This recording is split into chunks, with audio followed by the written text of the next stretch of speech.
Hi everyone, welcome to the Void Wrestling Podcast. This is the first episode. My name is William, and I am here to speak with you guys about the world of professional wrestling. And of course, I've got my co-hosts. My name is Tristan. This is Ro.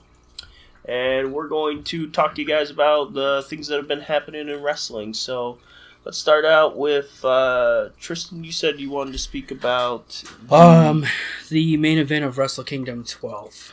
Yeah. I know the co-main events was Kota Ibushi and Cody Rhodes, and then Kenny Omega and Chris Jericho. Yeah.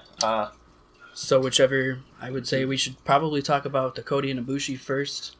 I know to me, I was thoroughly impressed with it, but I was kind of hoping that it was going to be a different outcome for the finish. I was impressed by the match as a whole. I think that's Cody's best outing as this indie star so far. I can agree. And I think the outcome of the match was fine because I think that they're going to start pushing Kota Ibushi pretty soon. So, I was fine with the outcome in that one. Okay. How'd you feel about the Alpha and Omega match? Well, for what I saw, I didn't get a chance to watch the full Wrestle Kingdom, but I did catch the Omega and Alpha match, and to me, the build up was everything. I think it was important to get through. Of course, Jericho.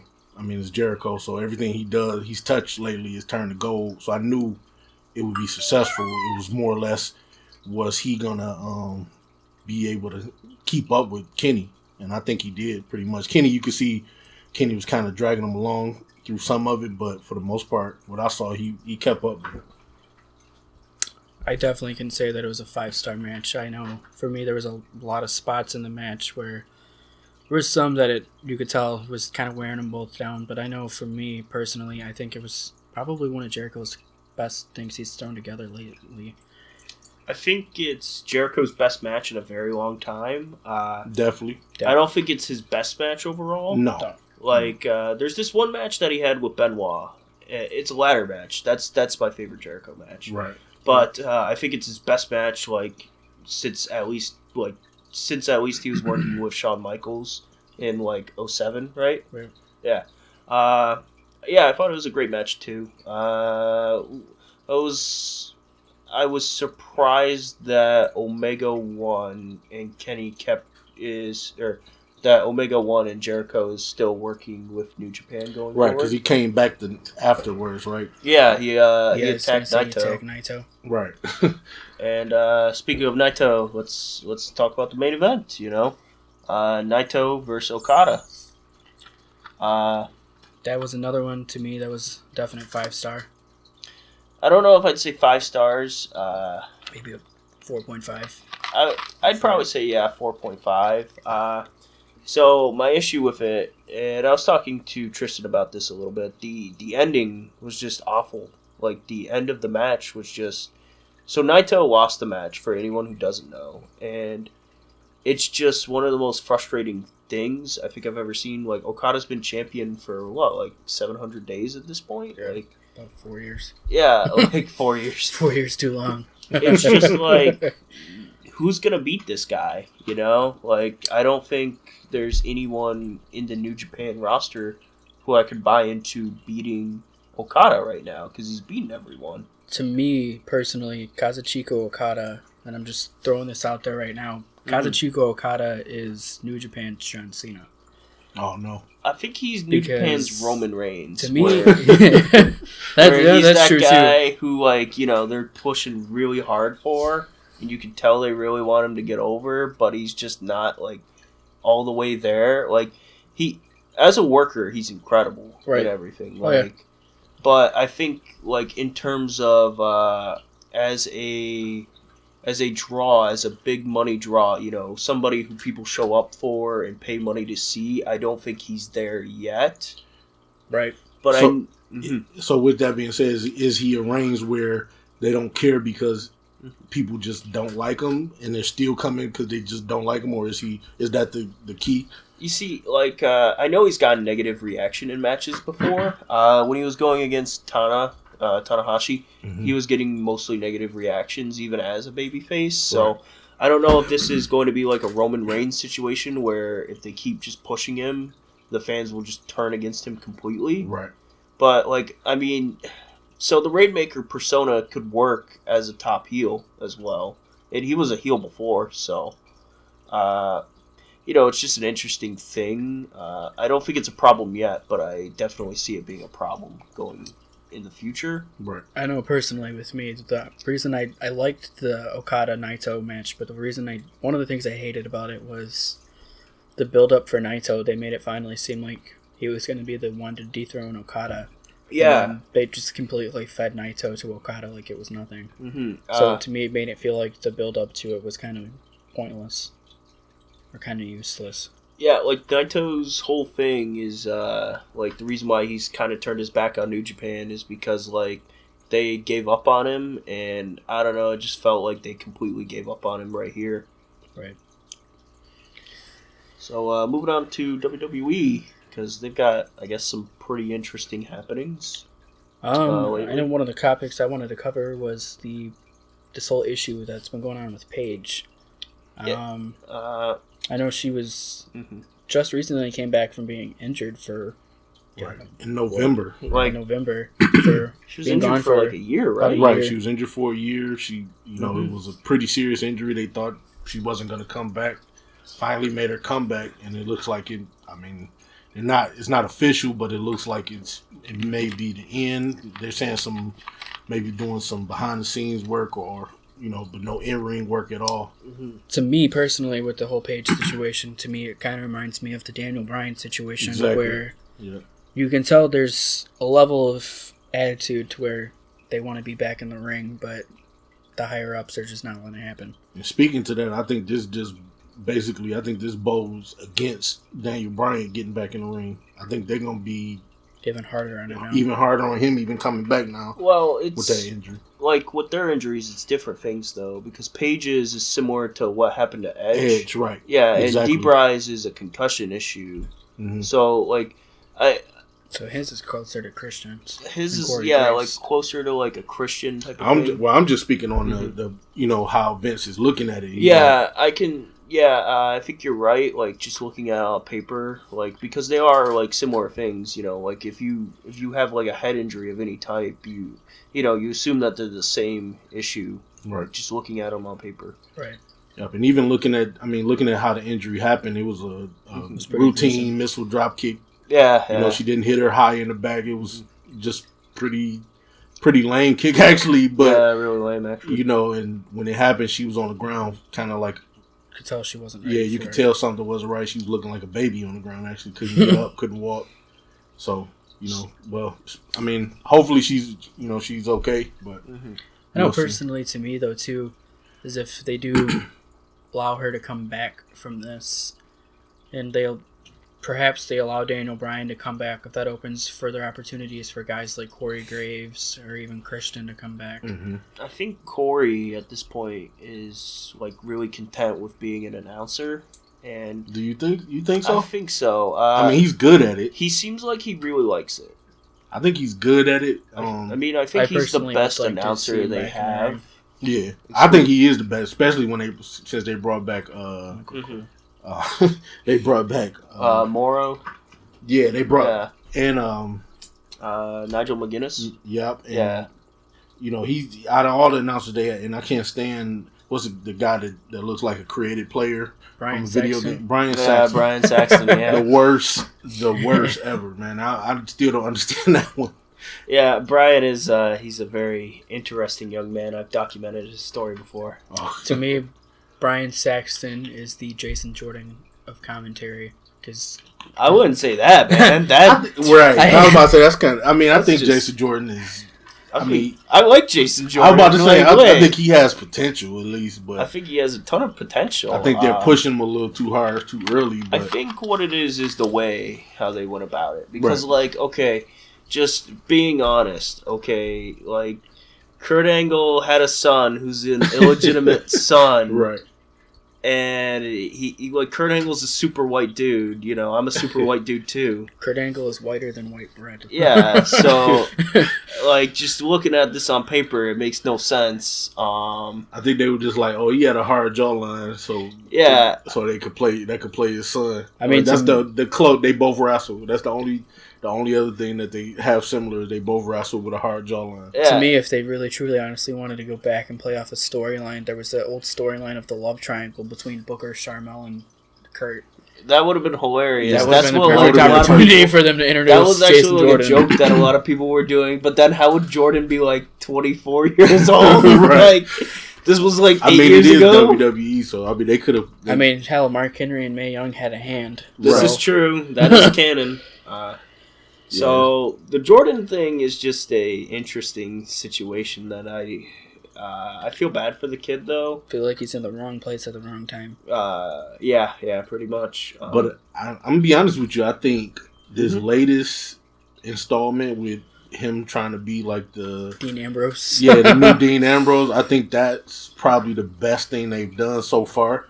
And but I don't think it's gonna go where it needs to go. But if they were to take that and make that storyline more relevant, I think it would actually bode well for him. But I don't see that happening. I think he just needs to go heel as fast as he possibly can. I definitely agree. The heel turn needs to happen. So I mean, ASAP. What a lot of people are thinking is that because whenever he's on, Booker just buries him like crazy. Right. So a lot of people are thinking that like in storyline Booker is going to be his actual dad, and then like it's going to lead to Booker versus Kurt Angle, and then Kurt will get someone.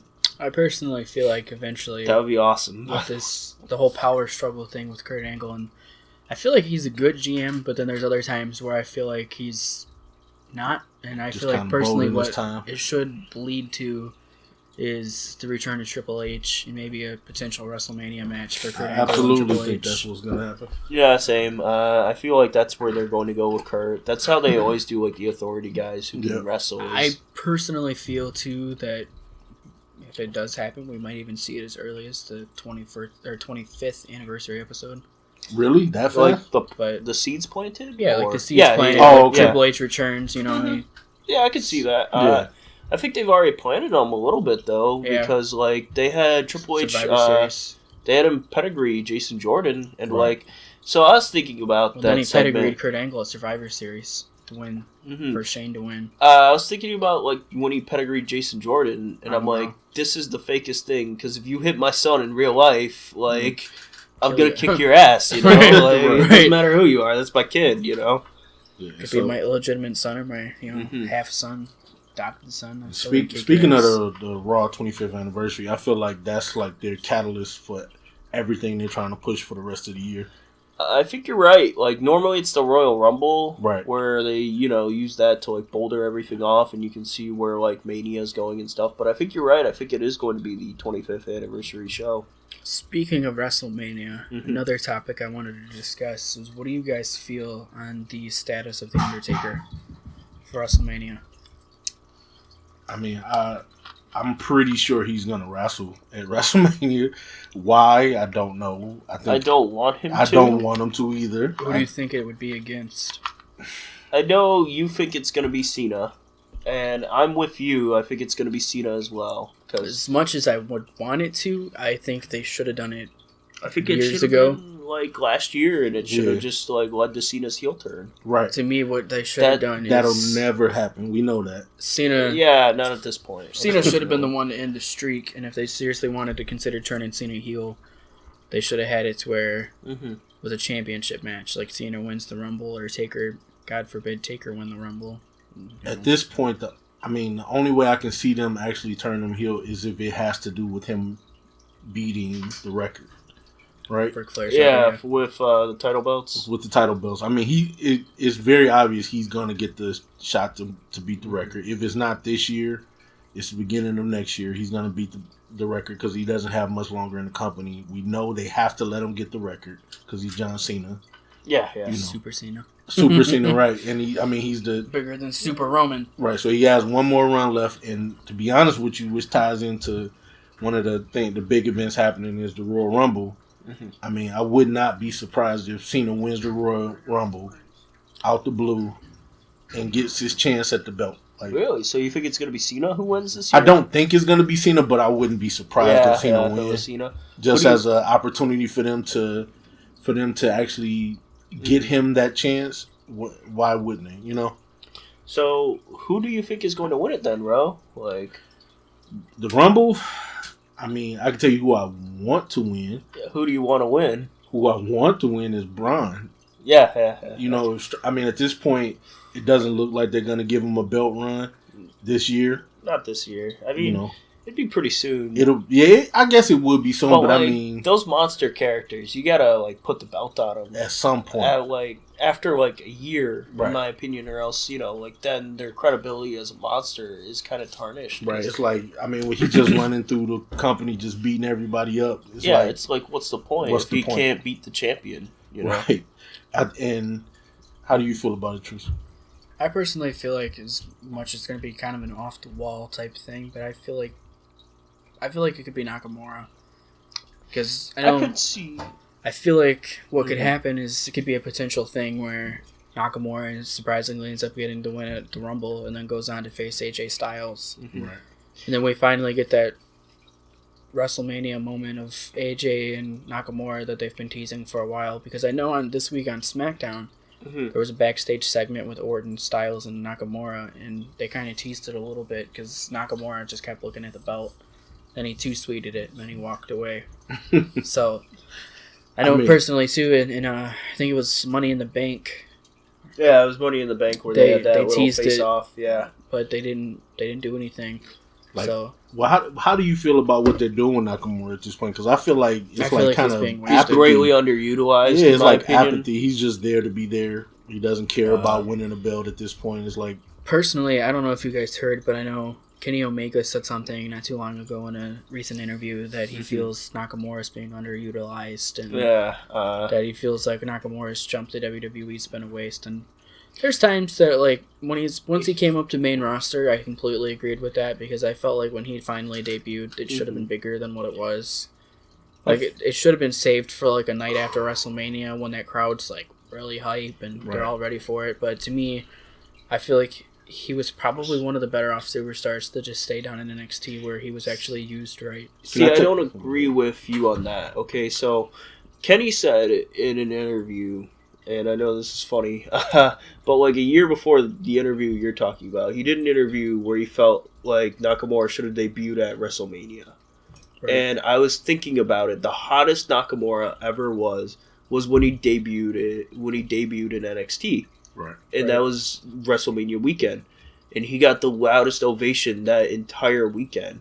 So I feel like Nakamura I feel like he's right, and Nakamura should have debuted at WrestleMania. And like sending him to developmental, I think was a mistake because it cooled him down, really. Like he was this really big special attraction when he first like came in.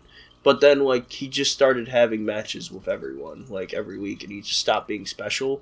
And Nakamura is a great wrestler, but only when he feels like trying as a wrestler. Like, go look at his matches with Jinder Mahal. You can tell he's not trying. Right, that's that apathy I'm talking about. It's like he's just there. You know, you're doing the whole kiddie thing, and, like, I get it, but it's like, what's the point of this? What are you doing with them? And I mean, it speaks to, you were just talking about the NXT, and I think it's two things there. You got one, Triple H is just, I think he just doesn't have it when it comes to other people. He, like, his thought process on putting over people is just not there, unless it's himself. You know, he can put himself over. I think he's got a very good idea of where to go with everything. Right. But the issue with NXT is it has to be a very systematic thing, no matter what, because people have to go to the main roster eventually. Right. So that was my other take on it. At what point does it become, because if they continue to fail at bringing up people, right? Yeah. But NXT is successful in itself. I think it says more about the main roster creative than it says about NXT. So do you split NXT and keep it, an underground thing and not a developmental thing for WWE? Because there's, for instance, look at the two guys that that came up, the tag team, the last tag team that came up. The Revival. The Revival. Yeah. I feel like Revival could stay in an NXT and be a thing. You can bring up, you know what I'm saying? You can have, NXT is such a different thing than WWE. So the reason people are more successful is because you got smaller crowds. The crowd is into it. It's almost like an old ECW thing. It reminds me a lot of actually Ring of Honor right now. Right. Because that was the thought process behind NXT, was to just make WWE Ring of Honor. So if you're doing that, why not just keep it that? Why make it a developmental? So I know their reasoning behind it is because it's they just need one. They just need a developmental. So the main thing that NXT reminds me of, besides Ring of Honor, is the revival of ECW. Right, that's what I mean. And so the thing is I feel like they know that these third brands always just fail miserably, because that's the only way to describe the ECW revival. It was a failure. It was. Right. Speaking of a 5-year-long failure. I feel this may just be my take, but I feel 205 Live. It failed dead. Miserable It's dead. The minute they brought in, I knew when they brought in Goldust. That was the official nail in the coffin. But when they brought over Hideo Itami. No. Enzo. Yeah, Enzo. Enzo was the last dish effort. Jobs for a year straight and then wins the belt. It's the same thing as when Jinder won the belt. Right. I don't get that, but I actually like him. I get it for Enzo because Enzo is super popular. Right, and he can't match up with anybody on the roster. And it makes sense, but it's you should have given him a couple of wins first. Exactly. And if you're gonna have 205 Live, why not let them actually wrestle the way they're supposed to? So all that flippy shit. Right. The issue with the flippy shit, is the WWE schedule is 3 house shows a week, just on average, right? Yeah. And then the typical indie wrestlers schedules maybe 2 shows a week, if that. 2 shows a week. I know there are some weeks where the Young Bucks don't work for 2 weeks straight. Right. So you gotta think, okay, you can do that style of a match, but you can't do it, every single night, right? Or else you're gonna have a year-long career.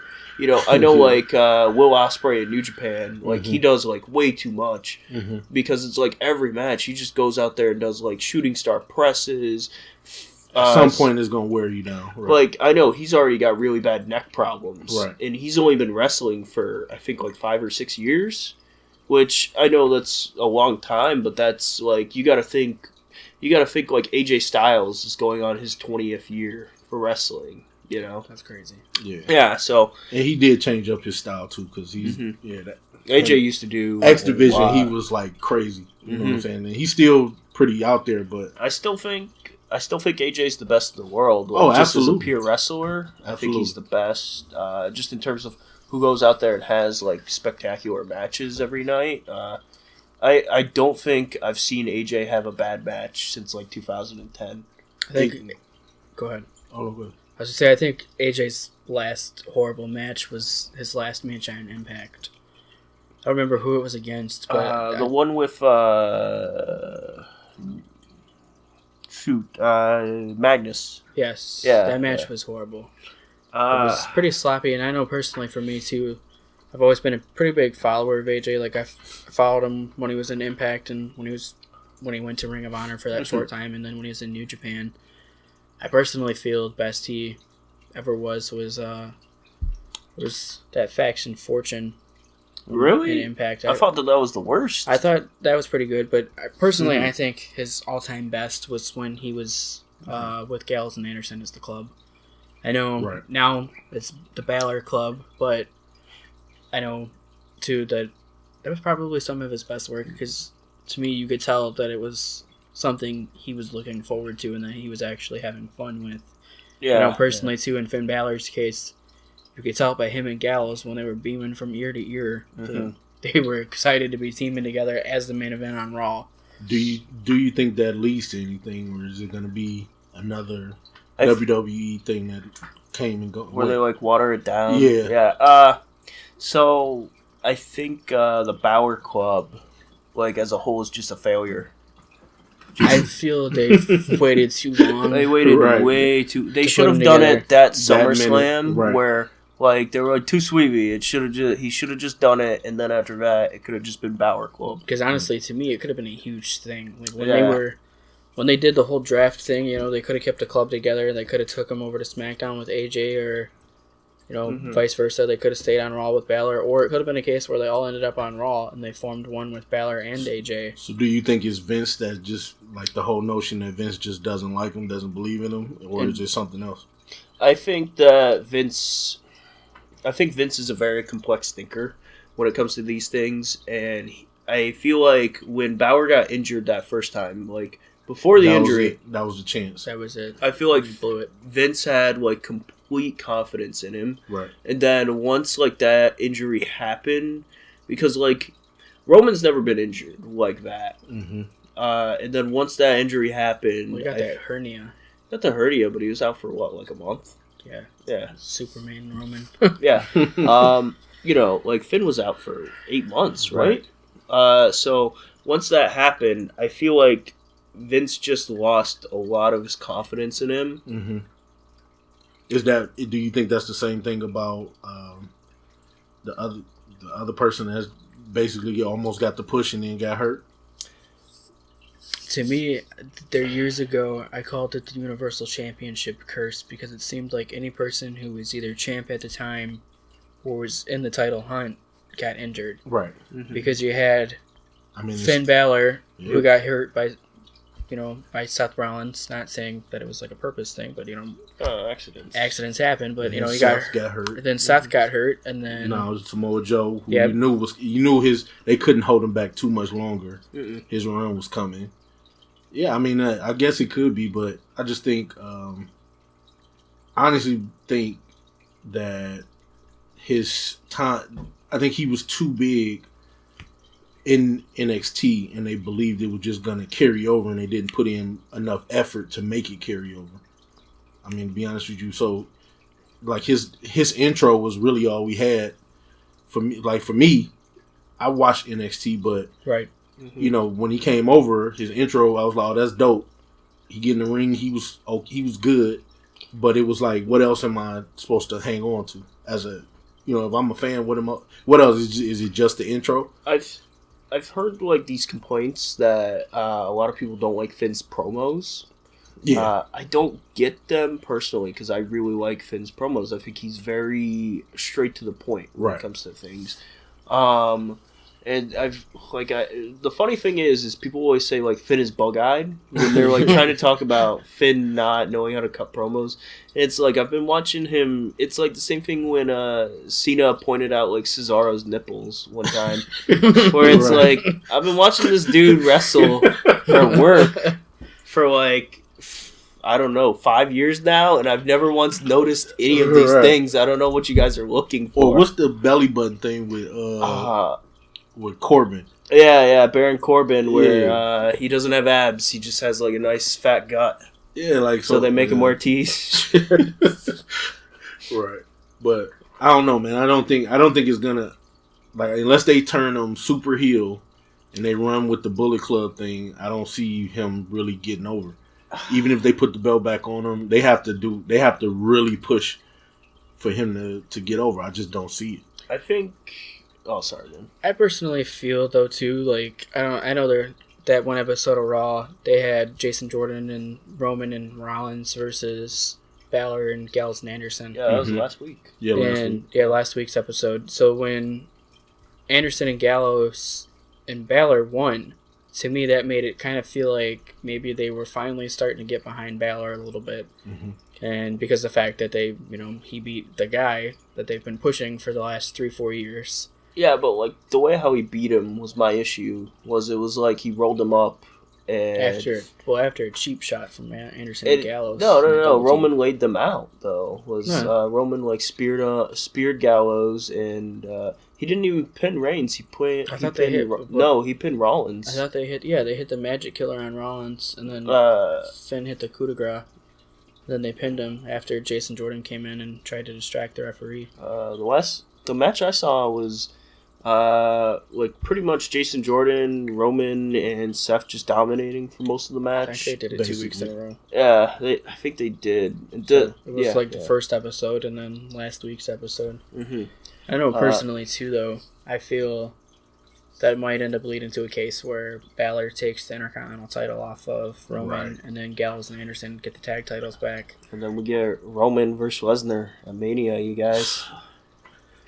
Yeah. Man, look, that, like, I have problems with both guys. Like, for me, part-timers. I like, it's not even a part-timers. No. I'm not against it, you know, but my thing is, I don't want to see a match where a guy just suplex somebody for 20 straight minutes. It was cool in the first match with Cena because it was like the first time. Right, but every match. And then I don't want to see a match of a guy just spear and Superman punch.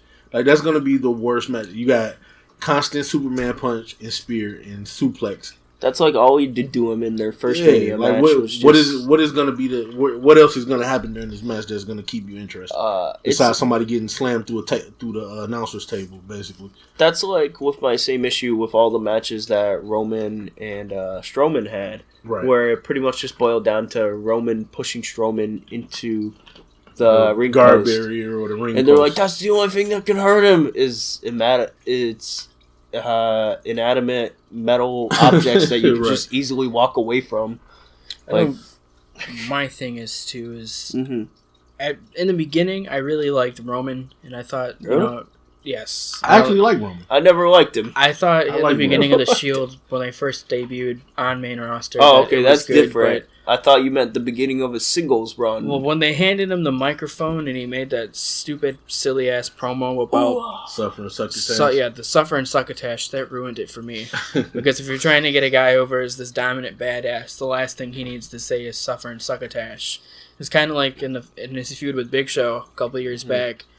To me, I know Vince is all for PG, but when they make a 7-foot giant say, I'm going to kick your butt, rather than saying, I'm going to beat your ass... To me, saying I'm going to kick your butt, that's just not getting it for me. I mean, okay, that speaks to it. What don't you like about Roman Reigns? Is it so much? Let's see. I hate the fact that he uses the same dumbass Shield entrance song. I hate the fact that he still wears the... So this is where... So since a lot of wrestling is just like character development. Right. Okay. Right. Roman has never changed as a character. He's a very static character. Mm-hmm. Okay. And this is my issue with him. And early John Cena was like this too, where he never changes. Okay. Like Roman's still using the Shield entrance. John Cena's been the same for the last 15 years. Yeah, but Cena's changed gradually speaking. Like just in terms of mannerisms and matches and work style and things like that. But like Roman, it's like when the Shield broke up, Roman just stayed the same. Right, everybody else changed. Had the same music minus the Shield intro. Yeah, he still does outfit. The walk out of the crowd. Actually, didn't he stop doing that? Yeah, once there was somebody attacked him. Someone attacked him. I know, personally, my issue, the only thing I have an issue with Roman is with all the crazy shit that's going on outside of the world of professional wrestling, like in the actual world, with all like these terror attacks. I feel like the last thing they need is for a superstar to be wearing tactical gear walking through the audience.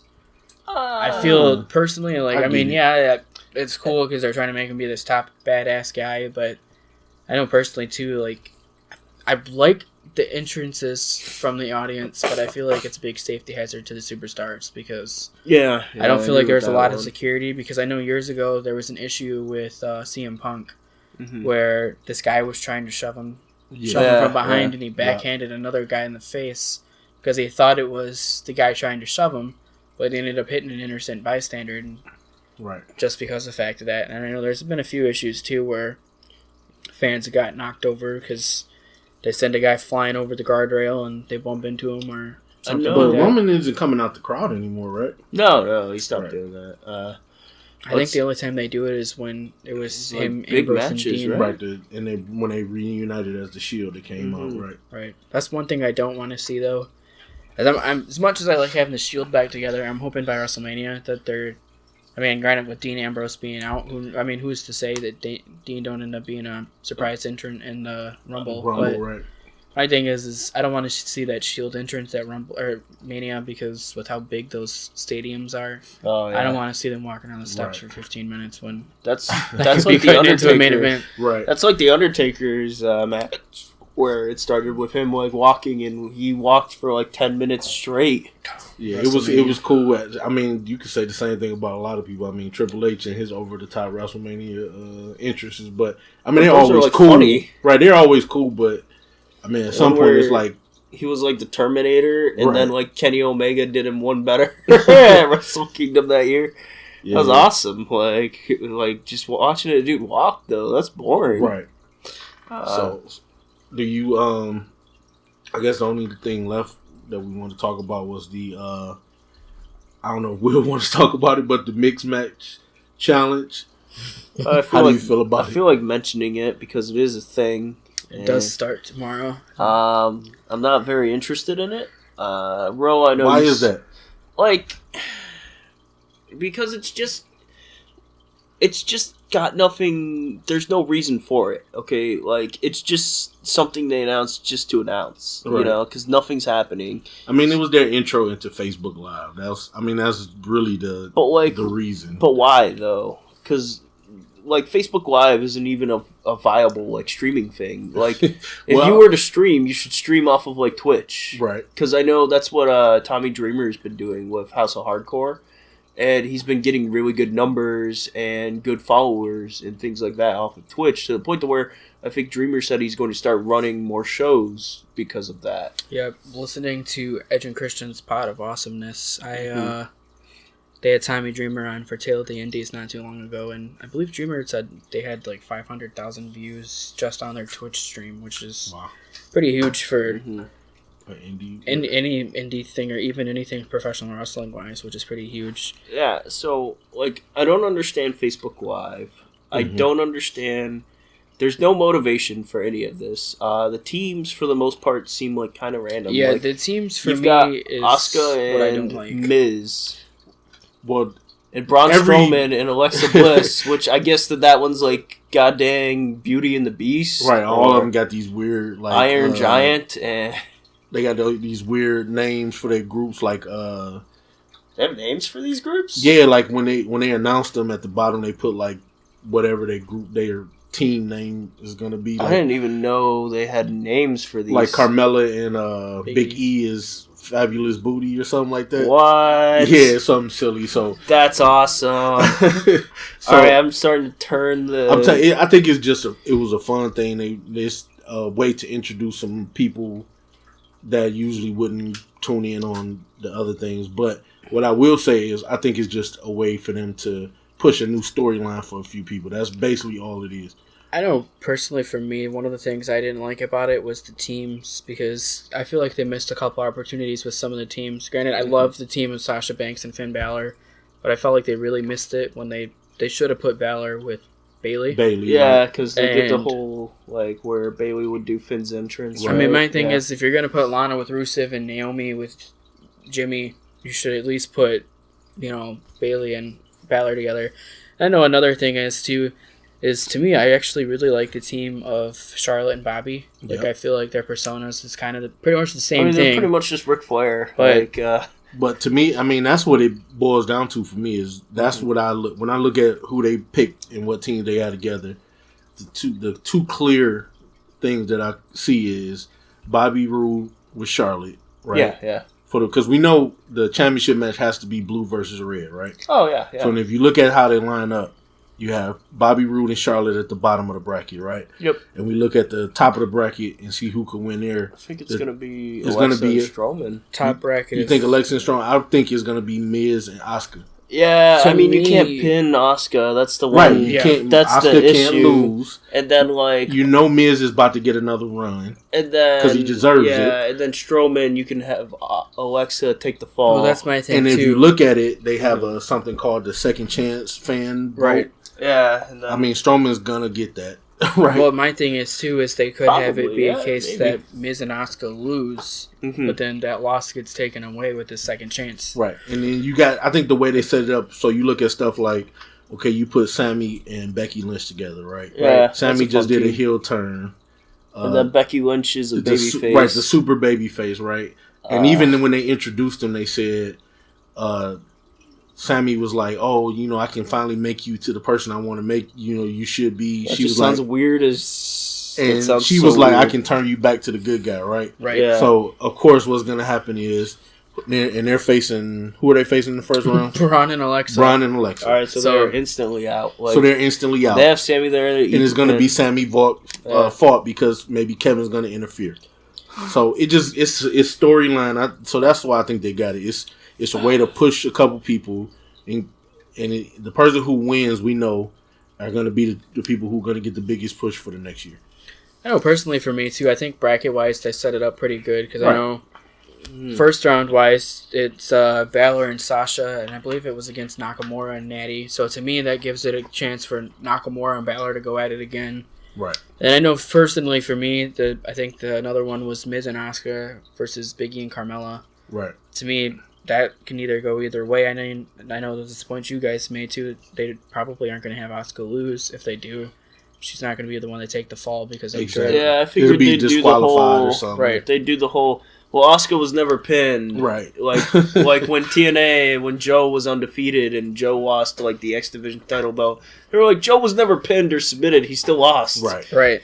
You And got- I mean, I know personally that's happened down in NXT. They were doing a battle royal after Paige left. Well, that's And- entirely well, different though. Eva Marie Yeah. threw Asuka over the Asuka. top rope. That was but- so awesome. So when that technically happened. Asuka lost, but it wasn't a pinfall or submission loss. So the That was only one that incredible. I'm like, I don't really get is the Elias. Bailey and Elias. Like, To me, I also don't. That's like Team get- Misfits, Yeah, where like it's we like- don't know what to do. I also don't already, get Gold so- Dust and Alicia. To me, when No, the I way get they, that one. that's well, a throwaway. That one makes sense. Yeah, though. it's just No, they're both like crazy people. Well, to me, Yeah. though, the way they did it when they first started doing these videos, I Mhm. feel like they should have put Asuka and Gold Dust together because they have But- kind of crazy personas. But So this is my. I But figured why? you would say that, but this is my question. Mhm. Like I said, if the point of this thing is to give somebody a push, Yeah. why would you give Goldust the win? right, See, is this for a push though? Like, are you gonna get? I really believe. I was gonna say I see It's where he's gonna This coming isn't from like with that. King of the Ring '94 where they push Mabel to the top because they put the King of the Ring on him. This is like a nothing tournament to me. That's Right. my issue with it. It's like It's not that the tournament is the victory. It's going to be the storyline is the victory, right? like. Right. If I set you up with they can let's say this. Mhm. You get Sammy interferes with the match with Kevin, right? Now you got so that's a storyline that you can play off of. If let's say who else is playing, it was a match where Nia Jax and Apollo Crews, right? We know they're gonna lose, but what's gonna probably happen is some way somehow they're gonna interfere in the match. Somebody's gonna interfere, probably Titus. Nia's gonna get pissed. That's gonna, you know what I'm saying? That's another storyline. Like, That can so my eventually issue happen. with it is like building storylines. Mhm. Okay, like so let's just say this gets 500,000 people watching it. Okay, that's still not close to Raw numbers, Right. and it's like you're going to confuse the general public audience unless you like do, you show clips from this event and everything. Mm-hmm. And then it just comes into like filler from Raw, or filler I mean, but for Raw. they've been doing that the whole last Oh year, yeah, right? yeah. Like, It just fit to me. It just fits into everything they're doing. And I think mhm. what it probably is going to do is this is going to be some way to push somebody, probably Bobby Roode in Charlotte, and maybe set up some type of rivalry with somebody else. I don't know who, but somebody's going to come out of it with some type of rivalry. And I believe that Royal Rumble is a way to get a couple people where they want them to be, mainly Ronda Rousey Yeah, against Charlotte. I have. Okay, so for my personal how I think like the women's main event will go for Royal Rumble. I think Asuka is going to win the women's championship at Raw 25th. Okay. And I think that it's going to be Ronda wins the Royal Rumble as a surprise entrance, and then Ronda beats Asuka at Mania. Because looking at this entire roster on paper, female, women, I do not buy into any of them beating Asuka. Right. Even Charlotte? You don't see Charlotte doing No. I kind of disagree with that. The only one, as much as I feel she's not ready for it just yet because she's just recently got up to main roster. Asuka? The one I feel could really possibly beat Asuka is Sonya. The one that's Sonya Deville? Yes. Sonya Deville? No. She is. I mean, she has an MMA background. Right. But she was never an actual MMA fighter. She never fought an actual fight. That's that's like if me with 2 Brazilian jiu-jitsu classes, I'm like, yep. I'm gonna go kick Brock Lesnar's ass. That's not how things work in the real world, you know. But it's not the real world. It's WWE. Yeah, so we know they get it. But okay. They know people aren't dumb enough to Google someone. Because that's no joke, the first thing I did, because I never heard of Sonya Deville prior to anything. And they were like, she's got an MMA background. And it's like, alright, let's look this up. Okay, so she's taking MMA classes. Huge to me, that says it when... Because we know WWE is... We know what they do. They setting up the stories, right? All the stories are manufactured. Yes. And the first thing, like you said, the first thing you see once you... Google Sonya Deville is, she's an MMA fighter. Right. Same thing with Joe. She never had a fight. So MMA, but that's the first thing that they say when you look her up. She has an MMA background. So I can see it happening, even though I think it would be. I think it would be trash. Awful. I think that's the worst way to end me, possibly, anything. Now that I think about it, that'd be like James Ellsworth beating Brock Lesnar at WrestleMania. Exactly. For the title. Or James beating Braun Strowman for all. Didn't James Ellsworth get a championship match though? He got one. And then he almost several championship matches. Right.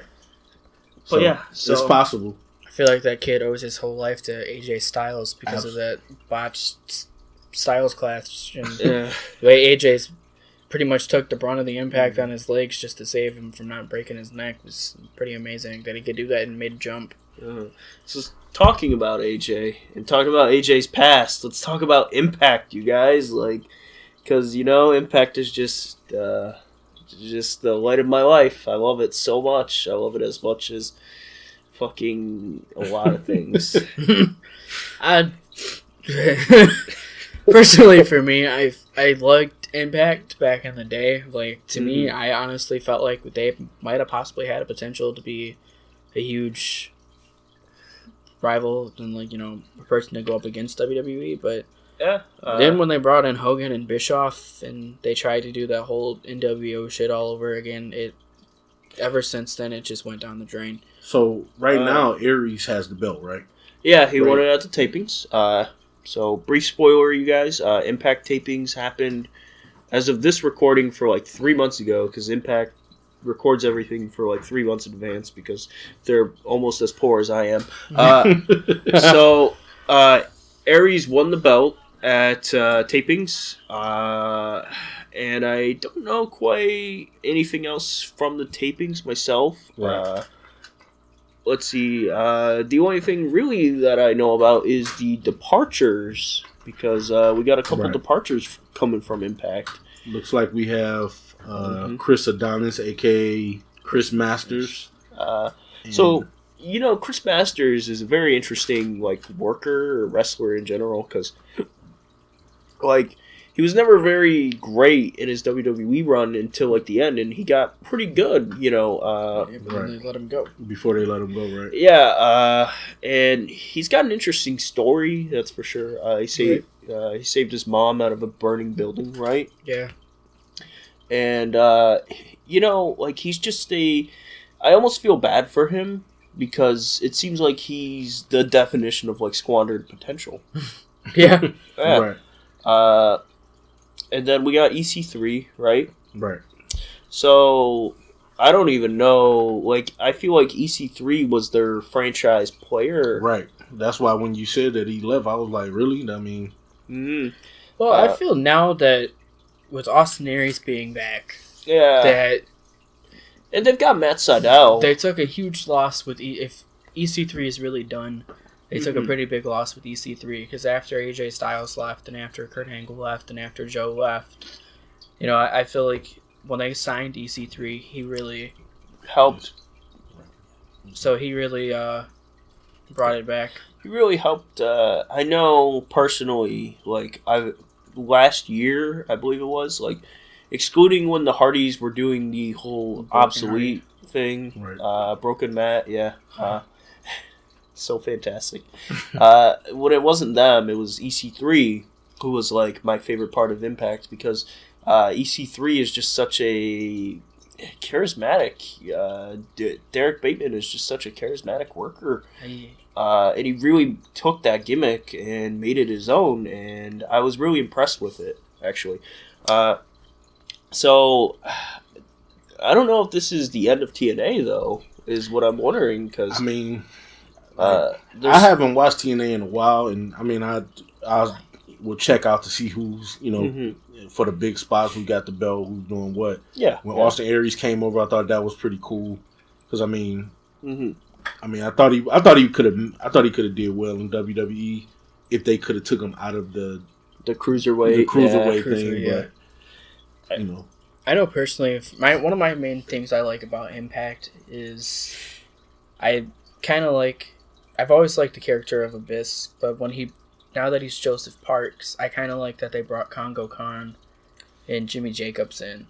Yeah, to kind of have like that monster back in Impact, because knowing Kong personally, he's a massive workhorse. Like, that guy can do anything. He's incredibly impressive. It's funny, in Ring of Honor, there's this guy named Beer City Bruiser. I don't know, have either of you heard of him? Yes. So, he's like the reverse of Congo Kong, where he's not a very impressive worker, but he gets pushed really big in Ring of Honor for some weird reason. But Congo Kong is like actually a very impressive worker, but it seems like they have no intention of giving him like a push. To me personally, I've seen Kong on the Indies a couple of times. I've seen him in Strong Style in Indiana and JCW in Detroit. Personally, watching Congo Kong for being such a big guy and for how tall he is, watching him do a moonsault off the top rope onto Zach Gowen was pretty impressive. Like, you would think with a guy that size, he wouldn't be able to do moves like that. So watching somebody that tall and just how monstrous he is, being able to do a moonsault, to me it's pretty cool in my book. Yeah, I always found it funny. Like, so Seth Rollins does like 3 dives in every match. But like none of them really get that big of an ovation. But then Undertaker would always do the one tope, and he would get just the loudest ovation.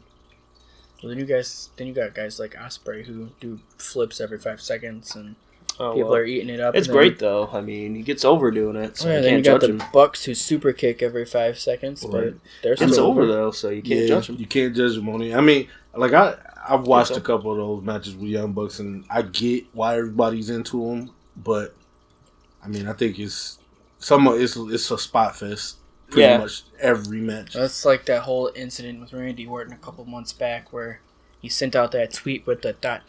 dive, because that's all the flippy shit the cruiserweights do on the indies. And then people started doing RKOs to mock him. I remember the Young Bucks did a match where every spot like they took after RKOs, a super kick, they turned it into an RKO after everything, which was pretty amusing. I know after that, Orton took charge of doing the super kick on the house shows like every time he got the chance to, which was pretty nice to let him do that out on his own. I think like spot fest matches like that are fine. Yeah, and everything. If they're not overdone. If they're overdone, it can be a little bit of an overkill sometimes. So like Ricochet and Will Ospreay at the Best of the Super Juniors last year was like the big match that divided people. And personally, I didn't think it was a 5-star match because it's like 3. No, I thought it was like a 4.5-star match. I mean, everything they were doing, like, there's no way I could humanly do any of those things, you know. So my issue with it was, take for instance, like Stone Cold versus Bret Hart at WrestleMania 13, right? The street fight. Yeah. They wanted to like kill each other, is how everything was presented. But like the way how Ospreay and Ricochet came off was more choreographed. Right. Than I would prefer in a wrestling match. I mean, yeah, I mean, pretty much that. But that's my whole thing is when you watch the match, you can tell. I mean, as sweet as it is to see somebody do 132 flips. I mean, if I'm fighting somebody, how you do one flip and I'm gonna kick your ass. Like, you know what's funny is like a month ago, a friend of mine sent me a video of in a MMA fight of a guy doing a flip and then like winning the fight right after. So I guess. I it's mean, not completely impossible. Yeah, it's not impossible, but I mean, at some point, it's like, come on now, like especially they doing the flip. You do the flip off the rope. Back onto the guy's back, he lets you off his back.